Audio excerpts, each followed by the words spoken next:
오늘 말씀의 제목은 아합과 이스라엘 그리고 엘리야라고 하는 제목으로 말씀을 선포하고자 합니다. 첫 번째로 우리가 살펴볼 내용은 아합과 이세벨 우상 숭배자들의 거짓입니다. 따라하시겠습니다. 아합과 이세벨 우상 숭배자들의 거짓. 오늘 말씀에 등장하는 아합은 북이스라엘 왕국의 7대 왕으로서 북왕국 이스라엘을 22년 동안이나 다스렸던 왕입니다. 그는 하나님을 경외하지 않는 악한 왕으로서 바알을 신으로 숭상하는 시돈 왕의 딸 이세벨과 결혼하였습니다.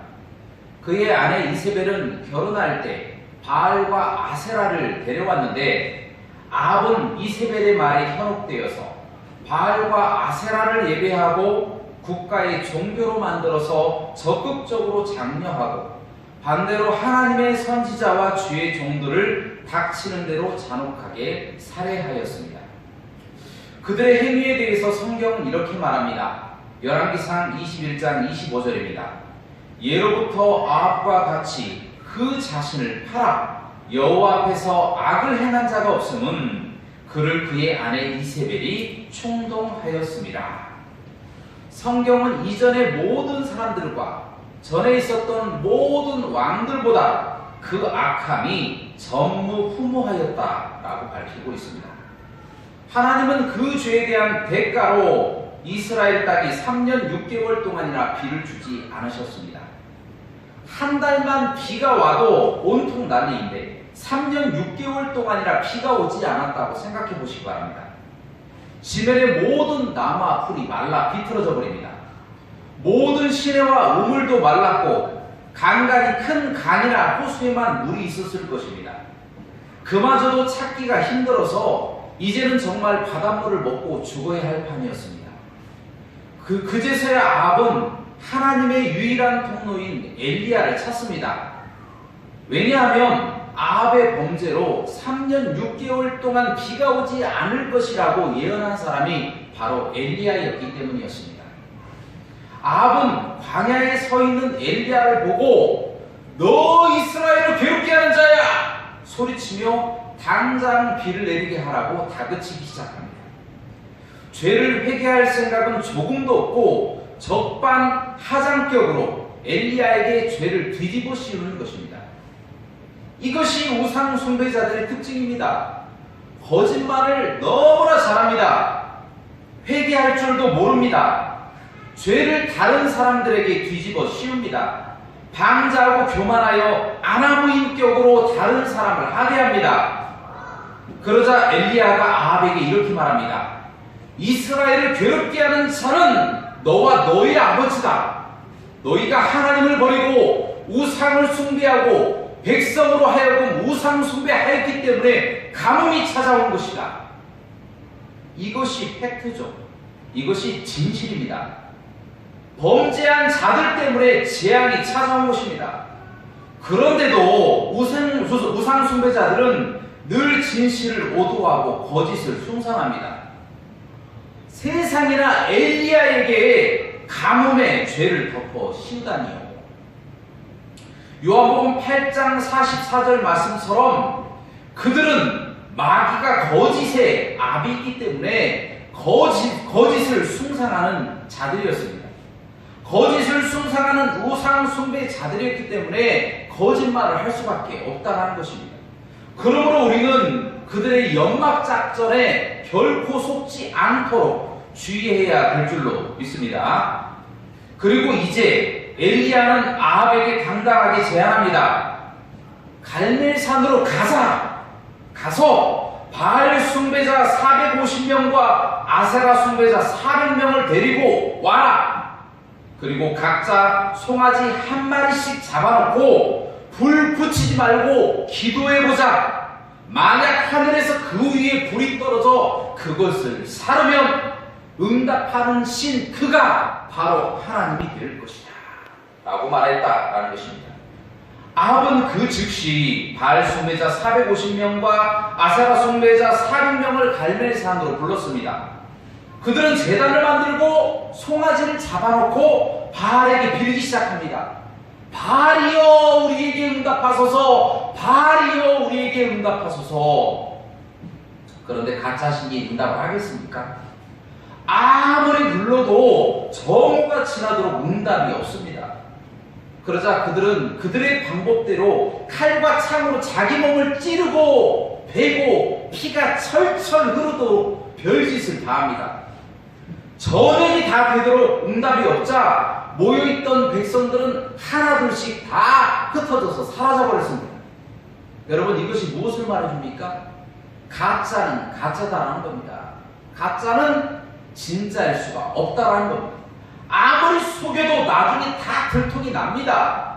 아무리 많은 수가 모여서 옷을 차려입고 정성을 들이고 예물을 드리고 화려한 곳에서 제사를 드려도 신이 가짜인데 응답하겠냐라고 하는 말입니다.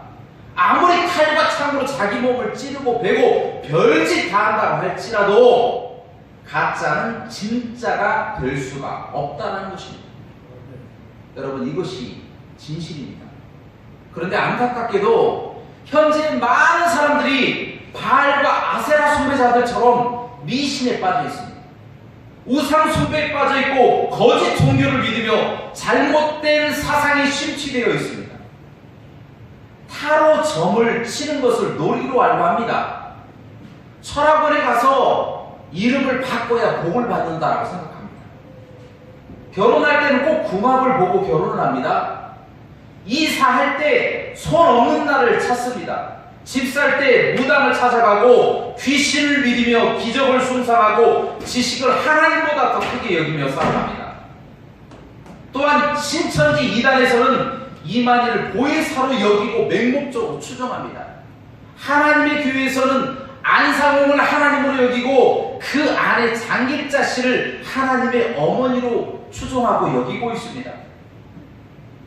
그리고 아합이 이세벨을 데려와 결혼하여 타락했듯이 지금 기독교가 종교다원주의라고 하는 종교 상대주의, 혼합주의를 가지고 와서 타 종교에도 구원이 있다라고 하는 사상으로 교회를 망치고 있습니다. 여러분, 이런 사람들은 아무리 기도 많이 해도 응답이 없습니다. 왜냐하면 그들이 믿는 하나님은 진짜가 아니기 때문입니다. 거짓이기 때문이다 라는 것입니다. 사랑하는 여러분, 지금 우리에게 코로나19라는 큰 어려움이 찾아왔습니다. 이럴 때 우리 믿는 사람들, 특별히 하나님의 교회들이 힘써서 기도해야 할 줄로 믿습니다. 왜냐하면 우리가 믿는 하나님은 가짜가 아니고 진짜 신이기 때문입니다.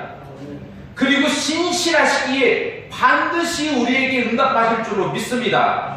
그러므로 우리가 더욱 힘을 내서 기도해야만이 하나님께서 이 땅을 용서하시고 이 나라와 전 세계에 닥친 위협과 어려움을 사라지게 하실 줄로 믿습니다. 두 번째로 살펴볼 내용은요, 미지근한 이스라엘의 믿음과 행위입니다. 따라하시겠습니다. 미지근한 이스라엘의 믿음과 행위. 이 엘리야 시대에는 많은 이스라엘 사람들이 아합과 이세벨의 장녀로 바알과 아세라를 숭배하였습니다. 반대로 하나님을 믿는 자들은 죽였기 때문에 두려워서 드러내놓고 하나님을 믿는 사람들이 없었습니다. 그러던 중 3년 6개월간의 긴 가뭄이 이스라엘에 닥치자 너나 나나 할 것 없이 비를 갈구하며 생사의 기로에 놓여 있었습니다. 바로 그때 하나님의 선지자 엘리야가 나타났다는 소식을 전해 듣게 됩니다. 그래서 모두가 갈멜산으로 몰려갑니다. 혹시라도 비가 내리지 않을까 하고 기대감을 가지고 갈멜산으로 달려갔다는 겁니다. 그리고 비가 오기만을 기다리며 선지자 엘리야와 바알과 아세라 숭배자들의 대결을 지켜보고 있었습니다. 그때 갑자기 엘리야가 백성들을 향해서 큰 소리로 이렇게 말합니다. 너희가 어느 때까지 둘 사이에서 머뭇머뭇하려느냐? 여호와가 만일 하나님이면 그를 쫓고 바알이 만일 하나님이면 그를 따를지니라. 그런데요, 참으로 안타깝게도 엘리야의 외침에 백성들은 한마디도 대답이 없었습니다. 두려운 것입니다. 죽을까봐 두려운 거예요. 또 안 믿는 것입니다. 엘리야의 선포로 시작된 이 가뭄 3년 6개월 동안이나 고생을 하고 있으면서도 이것이 하나님의 심판이라는 것을 안 믿고 혹 믿더라도 죽을까봐 두려워서 잠잠하고 입 다물고 있었다는 것입니다. 안타까운 모습입니다. 저는 이 모습을 보면서 하나님의 답답한 심정을 조금은 알았습니다.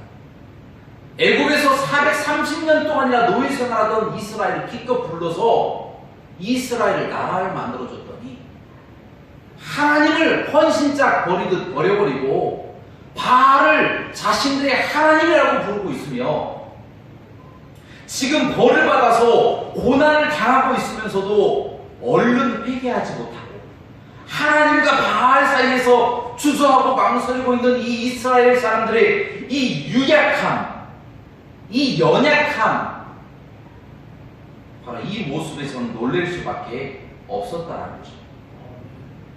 여러분, 요즘 유행병으로 다들 외출을 자제하고 집에만 있습니다. 참 답답하죠. 그래서 많은 사람들이 인터넷을 많이 합니다. 저도 그렇습니다. 그런데 어떤 뉴스 기사를 보면 기독교를 심하게 폄하하고 혐오를 조장하는 글들이 많이 올라오게 됩니다. 사람들은 이때다 싶어서 벌떼들처럼 댓글을 다는데요. 이유 없이 기독교를 개독교라고 부르며 사실을 왜곡합니다. 이단 신천지와 우리를 동일시합니다. 조롱하는 사람들이 점점 많아집니다. 교회를 장사라고 이야기하고요. 목사를 먹사라고 부릅니다. 기가 차서 말이 나오지 않습니다.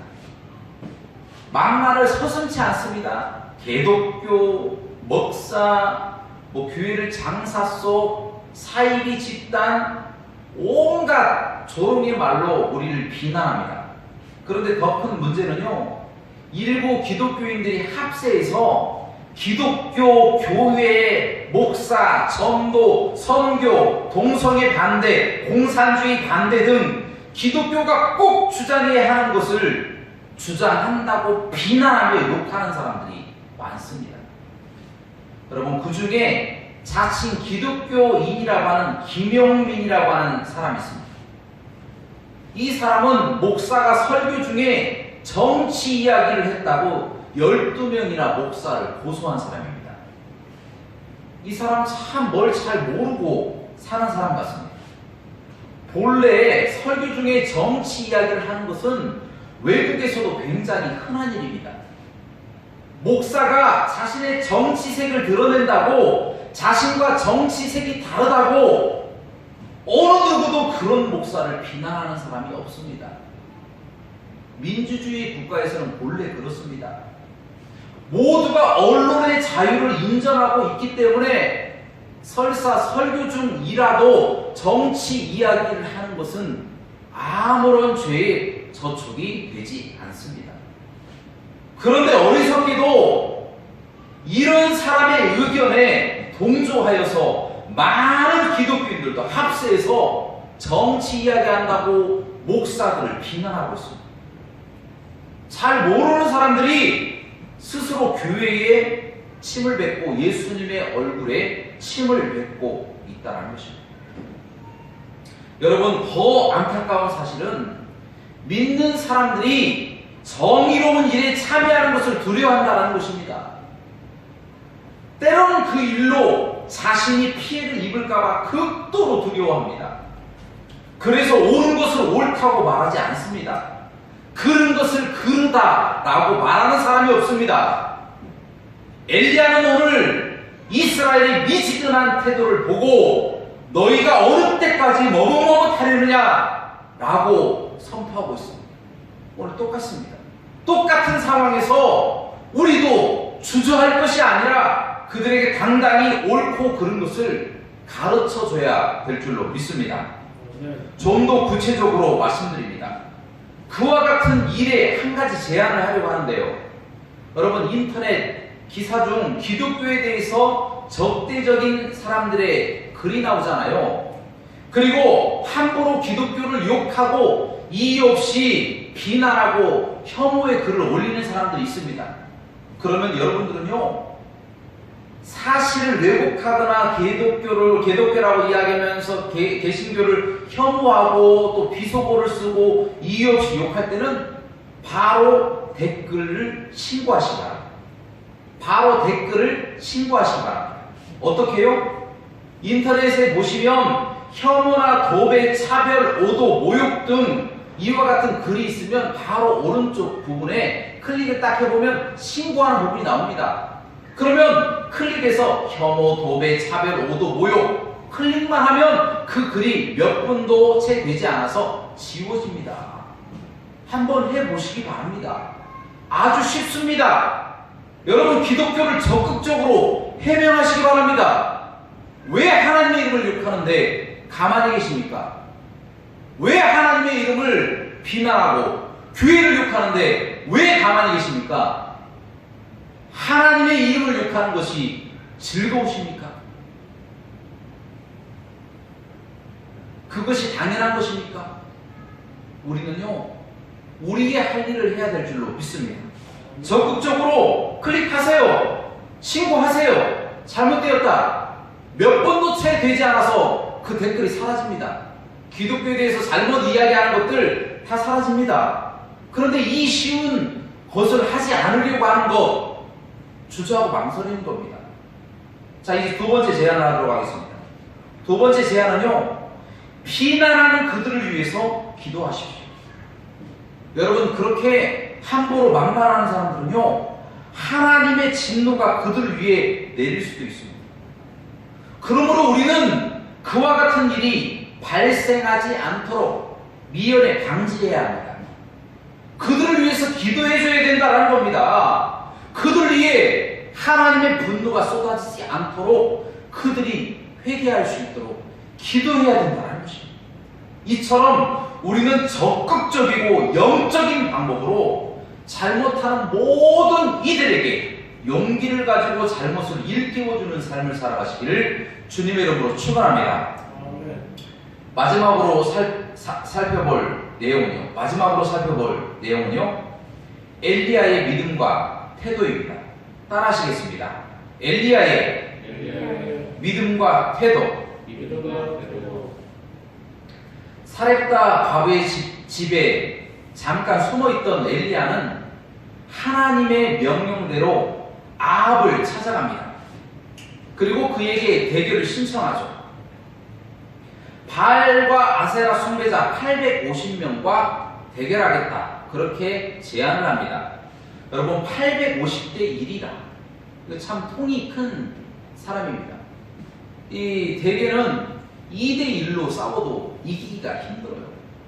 그런데 엘리야는 통이 크게 850명을 데려와라, 이렇게 이야기했다라는 거예요. 850명이 소리를 지르면 한 명의 목소리는 들리지도 않습니다. 2명, 3명만 덤벼들어도 도저히 이기지도 못합니다. 그런데 엘리야는요, 아합에게 바알 숭배자 450명, 아세라 숭배자 400명 데려와라, 이렇게 이야기합니다. 이 제안은 아합이 하지 않았습니다. 누가 했습니까? 엘리야가 했다는 거예요. 대단한 용기입니다. 여러분, 그런데요, 그런 용기가 어디에서 나왔을까요? 이것이 중요합니다. 단도직입적으로 말씀드립니다. 바로 하나님의 말씀입니다. 열왕기상 18장 1절 말씀에 보면 하나님께서 엘리야에게 가뭄을 그치고 이제 이스라엘에 다시 비를 내리시겠다라고 먼저 말씀하셨습니다. 그래서 엘리야가 아합에게 찾아갔다는 겁니다. 엘리야는요, 용기 있는 사람입니다. 하지만 무모한 사람이 아니에요. 하나님의 말씀도 없는데 자기 생각대로 아합에게 찾아가지 않았다는 겁니다. 엘리야는요, 하나님의 말씀이 있었기 때문에 자신감을 가지고 아합에게 찾아갔다는 거예요. 이것이 무엇을 말해줍니까? 하나님의 말씀이 능력이 있다는 것입니다. 히브리서 4장 12절 말씀에 이렇게 고백하고 있습니다. 하나님의 말씀은 살아있다. 그래서 보이지 않는 혼과 영과 마음을 찔러 쪼개고 또 보이는 몸의 골수까지 찔러 쪼갤 수 있는 강력이 있다라고 말씀하고 있다는 것입니다.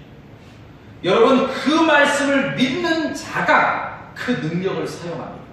하나님의 말씀을 가진 자가 아니라 하나님의 말씀을 가지고 그 말씀을 믿는 자에게 하나님의 능력이 나타날 줄로 믿습니다. 엘리야는 그 말씀을 믿었기 때문에 850명의 우상 숭배자들을 상대할 수 있었다는 겁니다.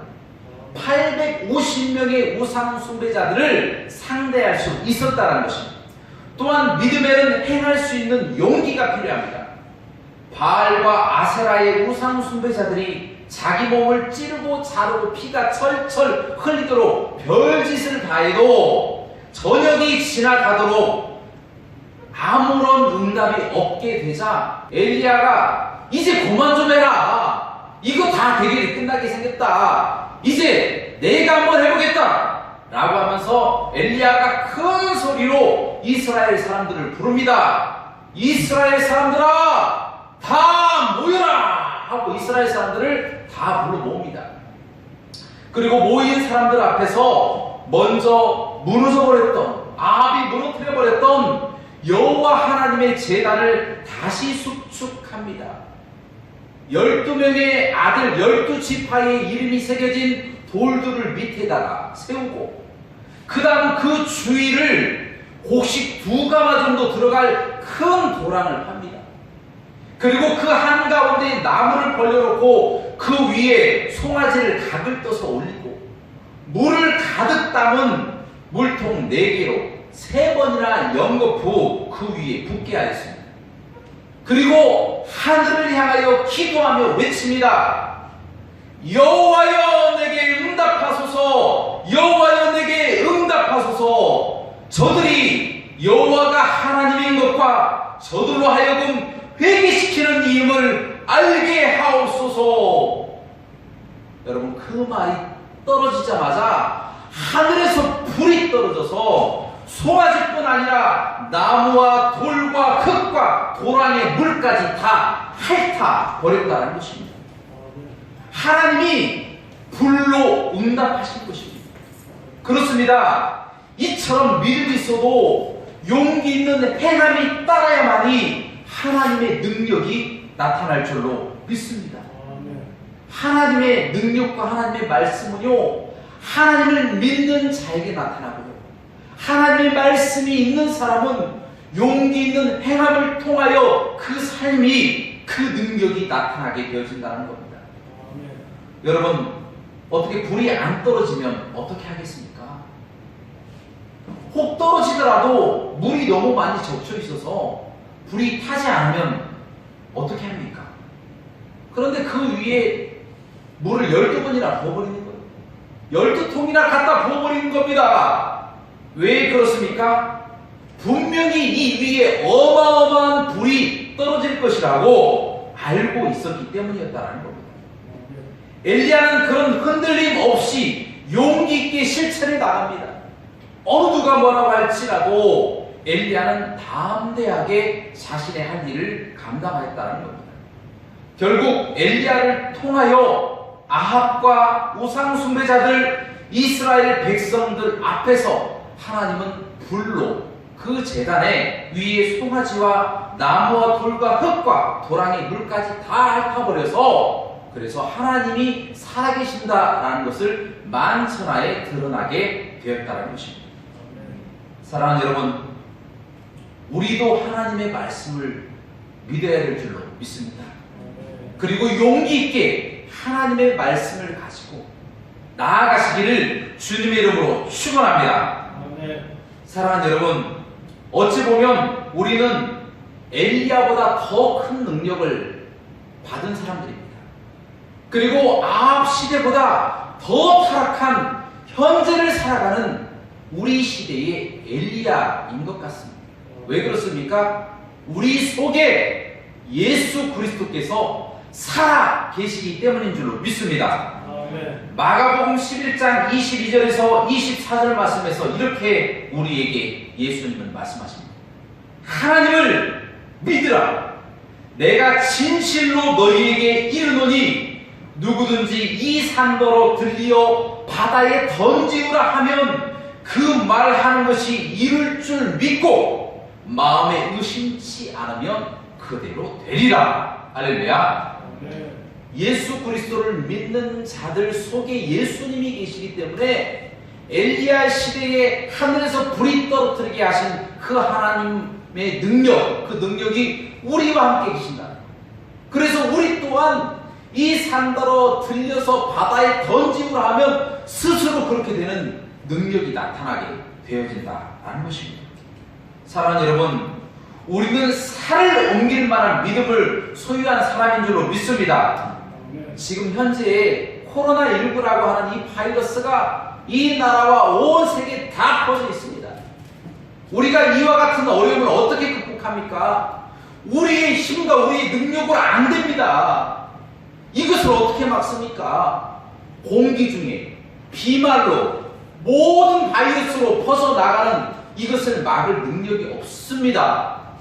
인터넷 뉴스에 보니까요, 심지어 잠복기가 언제인지도 모른다라고 이야기를 하고 있습니다. 보통은 14일이면 자연 소멸이 된다라고 이야기를 하는데요, 14일뿐만 아니라 그 이후에 확진 판정을 받고 이제 다 나았다라고 하는 다른 확진 판정을 받고 나가서 또다시 전염을 일으킬 가능성도 있다라고 보고되고 있다는 겁니다. 우리의 힘과 우리의 능력으로 막을 방법이 없다는 것입니다. 바로 이러한 시대에 능력 있는 우리, 믿음 있는 우리, 하나님을 경외하는 우리, 엘리야와 같은 능력을 가진 우리 속에 예수 그리스도께서 거주하고 계시기 때문에 능력 있는 우리가 하나님께 기도해야 될 줄로 믿습니다. 그래서 우리의 용기 있는 삶, 우리의 거룩한 삶, 우리의 언행, 우리의 심사로 하나님의 거룩하신 능력을 세상에 나타내야 될 줄로 믿습니다. 그래 온 세상으로 하여금 하나님을 알고 또 그들이 심판당하지 아니하고 다 예수 그리스도를 믿고 천국에 들어갈 수 있도록 하나님 도와달라고 기도하여서 그들이 하나님께 돌아오는 놀라운 역사를 일으키는 저와 모든 하고교회 성도님들 되시기를 주님의 이름으로 축원합니다. 함께 기도하시겠습니다.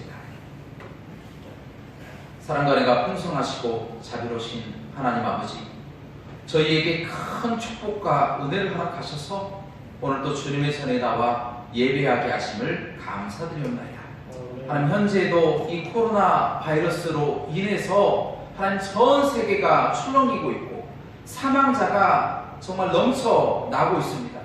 하나님 아버지, 이와 같은 상황에 사람들이 두려워서 벌벌 떨고 있습니다. 어떻게 해야 될까? 그래서 사람들이 예배 드리는 것도 싫어하고 비난하고 있습니다.